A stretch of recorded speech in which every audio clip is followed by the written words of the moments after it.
Welcome. Hello. Now we're going to talk about agriculture. And I'm Elli Sparks, Director of Field Development, which doesn't have anything to do with farm fields, although I am co-founder and co-leader of the CCL Agriculture Action Team. And I do have a small family farm in Central Virginia. Welcome to our session today. In our workshop, we will explore questions that come up in agriculture-based districts and states and consider how to respond.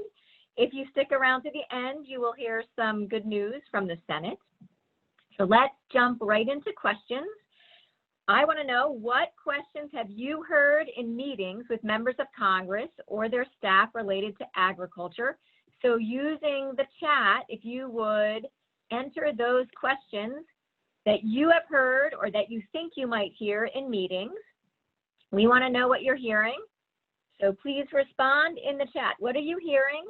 And let's see, I got to put my glasses on. How would HR 763 impact farmers, says Lynn. You can reply to all if you'd like. So we got one question. How would the bill impact farmers? What other questions are you all hearing or think you might hear? Impacts to rural transportation. How does the price on carbon due to fossil fuels trickle down to other sectors such as food? How is the innovation part relevant to the ag sector? What does the exemption include or not include? Great. Balance between carbon removal and limiting carbon emissions. Wonderful. All right, so feel free to keep adding those questions. I have with me Nancy on the phone or on the line, who's also going to be tracking those questions. Oh my goodness, great. Here they come. Carbon sequestration. Can regenerative ag contribute to drawing CO2 from the atmosphere? Fabulous questions. Okay, so thank you. We're going to cover many of those, and we'll tell you where to get the answers to any that we can't answer today. And first of all, let's transport ourselves temporarily to a lobby meeting in which agriculture might arise as a topic. So in a lobby meeting, you might hear a staffer or a member of Congress ask a direct question, just like came up in the chat. How will this bill impact farmers in my state or district? Well, now, how lovely to get a direct question to which you can respond. On the other hand, a staffer or a member of Congress might make a statement. Farmers are price takers and not price makers. They can't easily respond to increased prices on fertilizer or feed, says the member of Congress. And your brain goes blank. You freeze. You cannot even think of how to respond to that statement. Maybe the staffer or member of Congress expresses concern, a fear, or a fret. Again, you find yourself not quite sure how to respond to a generalized fear. You have a hunch that the Energy Innovation and Carbon Dividend Act isn't designed to hurt farmers, but you struggle to find the words to articulate that. If farmers can't afford to farm, we won't have food to eat. Well, now, that's true, and also somewhat vague. Again, stumped, we struggle to find the words, or we attempt to redirect the conversation. Farmers in my district will not support a bill like this. You sit there wondering if, in fact, farmers will or they won't. You know that someone in your chapter is on the Agriculture Action Team with Elli and Nancy at CCL. Maybe that volunteer knows, but they aren't in the meeting with you. Or you've been to a farm on a CCL field trip. You've spoken to farmers who are worried about extreme weather and seem open to solving big problems. So you want to correct the staffer or member of Congress and defend the work done by your chapter and the messages you hear from farmers. I want us to consider that how we respond is as important as the facts, and maybe even more so.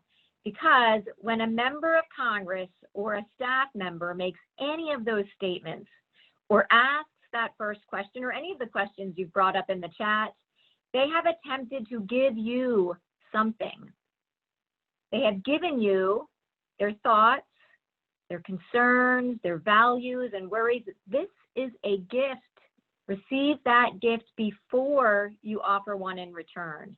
Let them know that you've truly heard them. Offer them a virtual cup of water. As poet John Fox says, when someone deeply listens to you, it's like holding out a dented cup you've had since childhood and watching it fill up with cold, fresh water. When it balances on top of the brim, you are understood. When it overflows and touches your skin, you are loved. When someone deeply listens to you, the room where you stay starts a new life, and the place where you wrote your first poem begins to glow in your mind's eye. It is as if gold has been discovered. When someone deeply listens to you, your bare feet are on the earth, and a beloved land that seemed distant is now at home within you. The prayer of the St. Francis of Assisi suggests the same message. O divine master, grant that I may not so much seek to be consoled as to console, to be understood as to understand. And habit 5 of Stephen Covey's 7 Habits of Highly Successful People says, seek first to understand, then to be understood. Let's look at that basic formula that can help us deeply listen. I'm going to call that framework reflective listening. So reflective listening moves the conversation through 5 stages that allow you to receive the gift your member of Congress or that staffer has offered, their view, their concerns, their values. Let's consider those stages. First, gratitude. Thank you for saying that. I really appreciate your willingness to express that concern. Step 2, confirm that you heard what you thought you heard. Put their sentiment into your own words and reflect that back to them. If I am hearing you correctly, you've got some concern about farmers, so next slide, Sarah, who find themselves subject to costs of inputs over which they have no control, and the sale price of their product, which gets set on the international markets. Is that correct? They might say yes. They may add some clarity and share some more. They may say, no, not quite, and then offer some more insight. You can always respond with, say more about that, please. In fact, tuck that little phrase, say more about that, please, and pull it out whenever you feel confused in a lobby meeting or any part of your life. Say more about that, please. All right, so well, guess what? You agree. We need farms. Oops, I skipped a slide there. Hang on, slide 3. Third, we name the value. It sounds like farm viability is important to you. Let them respond. A nod works. A longer response works too. Yes, that's right, they say. We need to maintain vibrant, viable agriculture sector in our state. Well, guess what? You agree we need farms. So let them know that you are on the same page. This is common ground. Farm viability, you say, is very important to me. I love the fact that our state has a vibrant agriculture sector. So next slide, Sarah. And I love to eat. All right, so now slide 5. So one more slide, Sarah. Last step, request permission. I looked at the bill through the lens of farm viability, you say. I think the bill addresses this concern. May I share what I've discovered about the bill in regards to farm viability with you? And once they say yes, then you can share the facts. So we're going to do another little chat exercise, some reflective listening. Open up your chat again. I see mostly people have that, and we'll walk through each of the steps. So let's consider your member of Congress says this. So, farmers in my district will not support a bill like this. Again, you feel frozen, you're stuck. Then you remember that you can receive their gift of communication. Seek to understand them. That effort will help you pivot the conversation and then offer your knowledge. So step 1 is gratitude. In the chat, pretend like we're in a meeting. Very good. Harker jumps up right there. I really appreciate your willingness to raise this issue with us. What else might you say to express your gratitude? Oh, I appreciate how well you listen to our farmers. I appreciate your willingness to, thanks for bringing that up. Beautiful, beautiful. All right, great. Thank you for your honesty. Thank you for expressing your concerns. All right, hang on. We're not asking questions yet.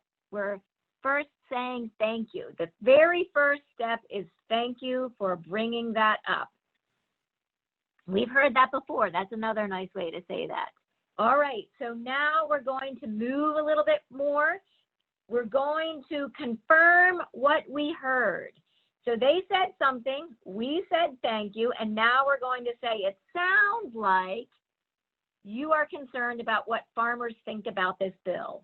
And then you're going to ask the question, have I heard that correctly? Or you might say, if I'm hearing you correctly, it sounds like, so let's see what you can do to like capture what you think they said when they said farmers in my district will not support a bill like this, and confirm that you've heard them correctly. In the chat, it sounds like, so you're concerned about what our farmers, so if I've understood correctly, the key issue here is that the bill will be a concern for farmers. Oh, I loved how that was put. So you're saying that farmers are not willing to support a bill that is like this, question mark. Beautiful. Oh, I love these. It seems like you're concerned that farmers won't get behind a bill like this. Nice. If I heard you correctly, you'll feel that this bill would be on. Tell me more. Oh, yes. Okay. Nice, nice. All right. Very good. Now you can keep those coming in. We're going to go to step 3, the value. So we're identifying a value. That's one word, the underlying value. Sometimes it might be 2 words, but it's pretty short. So it sounds like you value input from the agriculture sector. Have I got that right? If there's some other value that you can determine, go ahead and put that in the chat. So now we're focused on the value. We know that they are interested in hearing from farmers. They've understood, we've understood them. What's the value that we might be highlighting for them?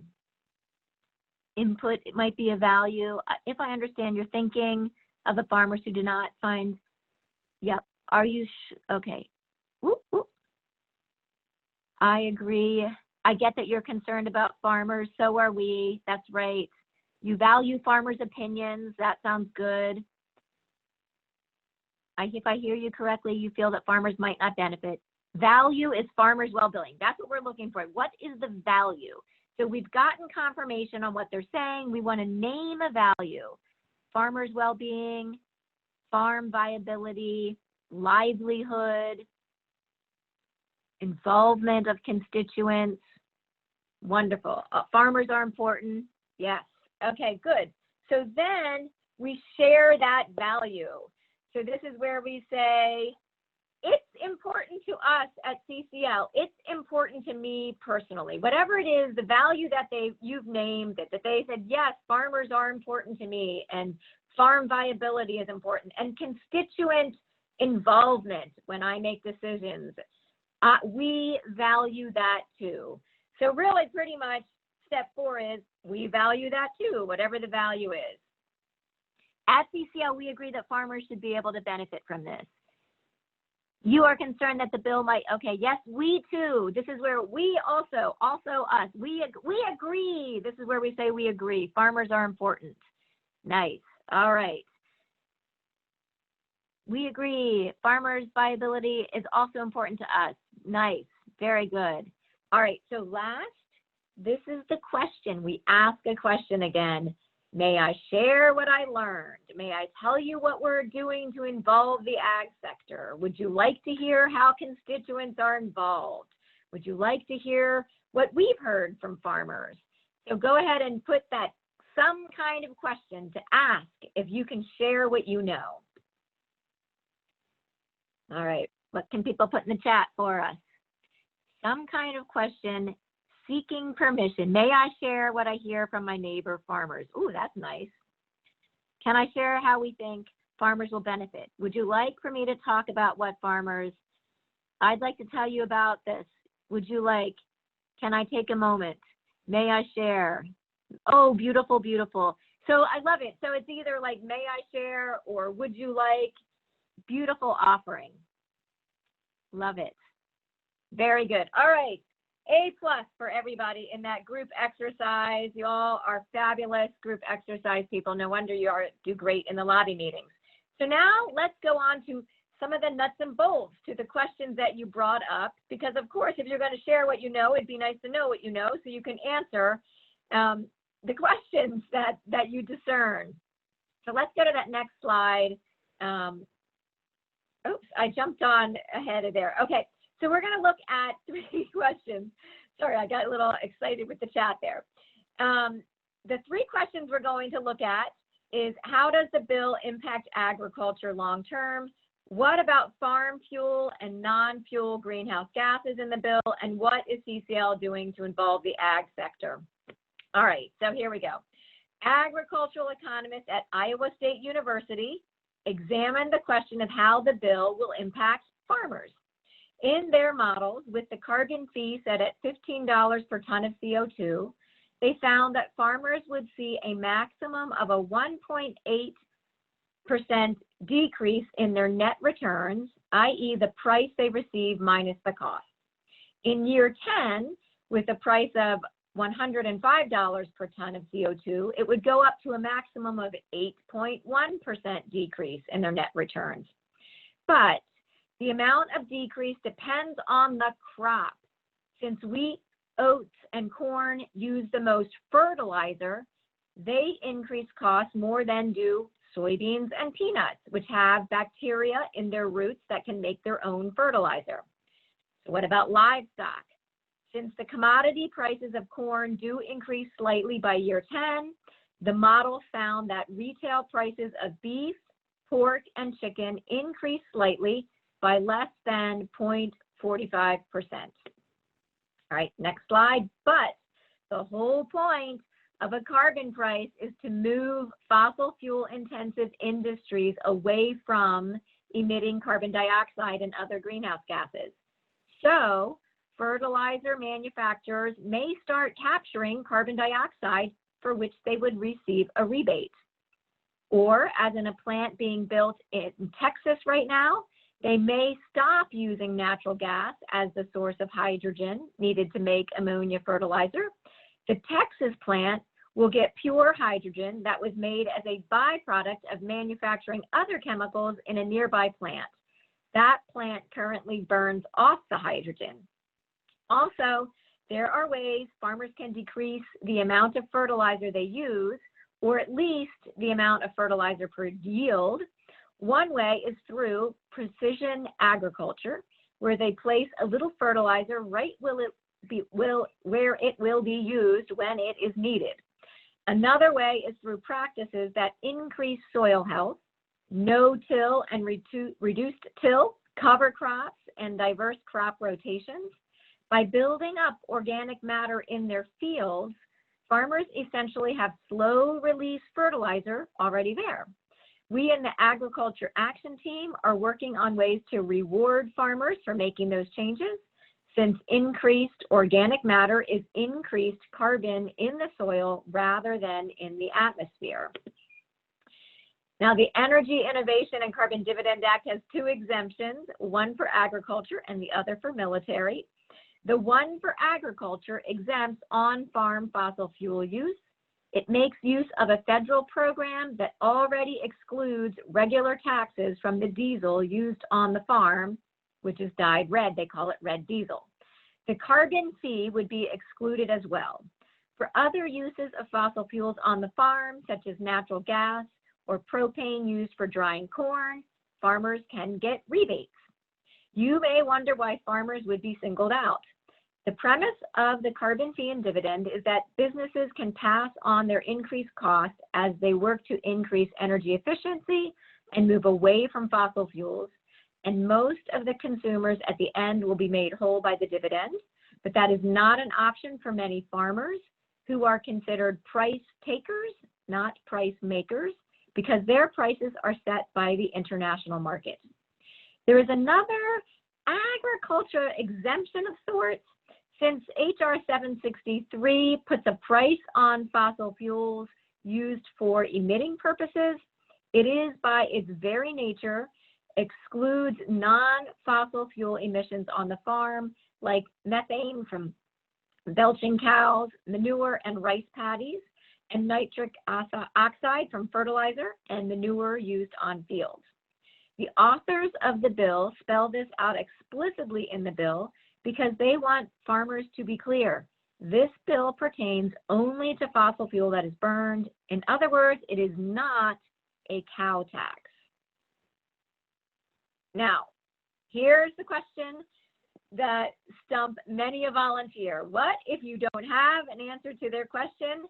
That's great. Promise to do some research and get back to them.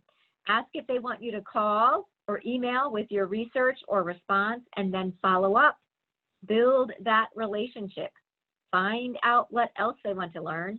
Become a trusted resource and researcher for them. And now, some good news. The Growing Climate Solutions Act. Agriculture practices and land management decisions play a key role in the discussion surrounding global greenhouse gas emissions and climate policy. The agriculture and forestry sectors hold the potential to serve as a critical climate solution. At-scale agriculture and land use practices can sequester carbon as low as $10 per metric ton of CO2 equivalent, making it the most cost-effective carbon sequestration method currently available. So starts the Growing Climate Solutions Act of 2020, sponsored by Senators Braun, and he talked about that today, Stabenow, Graham, and Whitehouse. It goes on, the Growing Climate Solutions Act creates a certification program at the USDA to help solve technical entry barriers to farmers and forest landowners' participation in carbon credit markets. These issues involving access to reliable information about markets and access to qualified technical assistance providers and credit protocol verifiers have limited both landowner participation and the adoption of practices to help reduce the costs of developing carbon credits. So we have a supporting ask for you. And Nancy will put in the chat the links to this information about this beautiful bill. Let's go to the next slide. These are the organizations and companies endorsing the Growing Climate Solutions Act of 2020, a broad coalition. And this is a little picture, the next slide, of how the bill identifies a specific problem, roadblocks between a farmer and ways to monetize climate smart agriculture. And then the next slide, the bill removes these roadblocks by having the USDA create a website that will guide farmers through the process. USDA will certify technical assistance providers with ag or forestry expertise, and the USDA will certify third-party verifiers who confirm that the farmer successfully stored carbon or reduced emissions. All right. So would you like to help the ag team out? Besides using the Growing Climate Solutions Act as a secondary ask in Senate offices, we'd like to know what members of Congress, especially Republicans in ag districts, think about some of the ideas that are in Congress about how to help farmers transition to soil health practices. To that end, we have some open-ended questions on our Ag Action Team page on Community that you could use in your meetings. So you could ask them some questions. And lastly, with our next slide, you can rest assured that CCL includes the ag sector. We've got the Agriculture Action Team, which includes CCL volunteers who are also farmers. Volunteers from CCL visit farms to meet with farmers and learn about their businesses, again, seeking to understand before seeking to be understood. We have statewide and county level relationships with the Farm Bureau and the Farmers Union.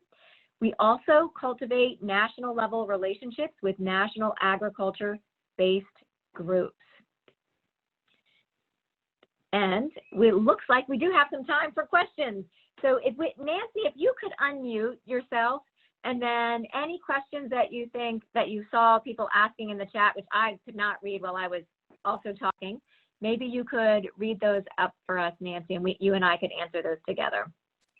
Okay, there are a lot of them. I mean, First, a real straightforward one is what percent of total carbon emissions in the US are due to agriculture? So that's Okay, yeah. So it's relatively small. The fuel-based, what would be covered in the Energy Innovation Act, the burning of fossil fuel, is small related to the overall economy. So it's a small percentage. I don't have the number for you, but it is a small percentage. And that's why, again, that exemption also made sense climate-wise. It made sense because of how the economy is structured. Nancy, do you want to speak to that? Yeah, I think that the question was about the emissions overall from agriculture, not just the fossil fuels used in agriculture. And EPA says, and it's greenhouse gases altogether, it's about 8 to 10%. Thanks, Nancy. All right, what's another? Go ahead. If a rural or agriculture family's carbon footprint is bigger, why don't they get a bigger dividend? Oh, that's a great question. So the dividend is just allocated evenly. It would be impossible to make all kinds of adjustments. And really, the dividend has to do with making people whole for the economic loss associated to the burning of fossil fuels. So that's where we're making people whole. And really, then you should go at the Florida homeowner who's losing his $1 million house because of sea level rise, or the family who's living next to the coal burning power plant and their little child has asthma and they can't go to their McDonald's job because they're in the hospital with the baby with the asthma. What's their economic loss? That's the dividend actually is related with the economic principle called the Pigovian taxation. And I'm not an economist, I'm an artist and a farmer, but anyway, that's the point of that dividend, to make people whole from the losses, the economic losses associated to the burning of fossil fuel. And because you would not be able to sort that out. But actually, rural people, the smallest carbon footprint is urban. Second smallest is rural, last is suburban. So you wouldn't quite think of that, but it's really suburban people who are driving around a lot, urban people who are not driving at all, and so rural does not have the largest carbon footprint. But thanks for that question. And what other question can we address, Nancy? Well, there are two related to the ethanol industry. One says, wouldn't this wipe out the ethanol industry? And the other one says, we're told we must support ethanol blended gasoline to support our ag sector. Any suggestions for a response?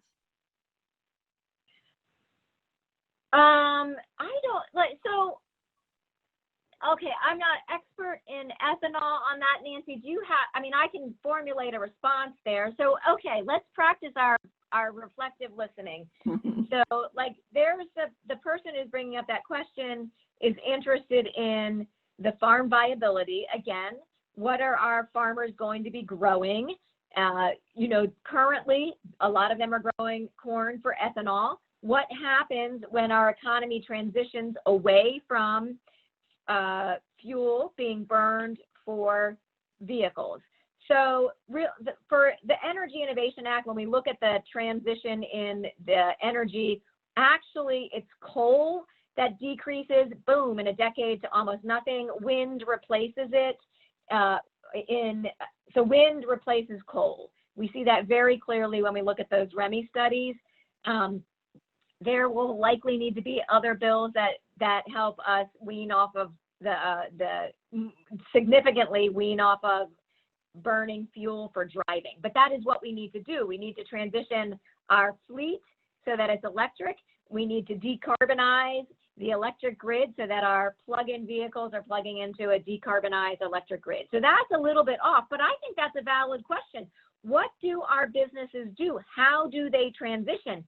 Agriculture, as well as any business, will need to sort out what that transition looks like. And we're getting close to the end of our time. We might have time for like one short question that maybe you can answer, Nancy. Do you have a quick answer to a question? Sure. There's one, how much carbon can be saved if farmers change planting practices? Can farmers get an exemption for changing methods? They cannot get an exemption here for changing methods. However, that's the whole idea of the Growing Climate Solutions bill that Mike Braun introduced. And how much carbon can be saved? There is a link to a blog that deals with that on the Agriculture Action community site in the 2020 lobby resources. Yay! Thank you, everyone. We got to go and get ready for the next one. Thanks all for being here. Thank you for listening to this episode of Citizens Climate Lobby's training program. You can tune into more episodes anywhere podcasts are available. Inspired by what you heard today? Join Citizens Climate Lobby to advocate for bipartisan climate solutions. Go to community.citizensclimate.org to find more trainings, resources, your local chapter, national action teams, discussion forums, and more. Be sure to like our Facebook page and follow us on Twitter and Instagram @CitizensClimate. We also invite all of our listeners to subscribe to our YouTube channel for more inspiration. And together, we are creating the political will for a livable world.